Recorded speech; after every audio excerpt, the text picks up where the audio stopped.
రేవంత్ రెడ్డి జాగ్రత్త పడకపోతే చాలా కష్టం. ఎందుకంటే ప్రతి 10 సంవత్సరాలు ప్రతిపక్షంలో ఉండి కేసులు అవి ఇవన్నీ ఎదుర్కొన్నారు. ఇప్పుడు అధికార పక్షంలోకి వచ్చిన తర్వాత ప్రతి ఒక్కడికి కళ్ళు మూసపోతాయో ఏమో, మరి ఏం మాట్లాడుతున్నారు ఏం చేస్తున్నారు అనేది వాళ్ళకి అర్థం కాదో ఏమో. నీ ఒక్కడికే కాదు, ఇంకా ప్రతి ఒక్కడు ఇంతే తయారవుతారో ఏమో.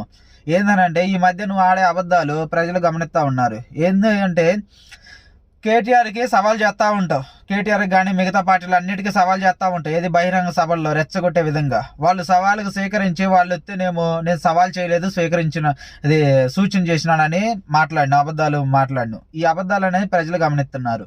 అందువలన ఏదైనా మాట్లాడేటప్పుడు చేసేటప్పుడు గతాలని కూడా దృష్టిలో పెట్టుకొని, ఇంక అందరు రాజకీయ నాయకులు మాట్లాడారులే నేను కూడా మాట్లాడితే ఏమైద్ది, నేను కూడా మాట్లాడి తర్వాత నేను ఏం మాట్లాడలేదని తప్పించుకునిగితే ఏమైద్ది అని అనుకుంటే ప్రజలు ఏం పిచ్చోళ్ళు కాదు.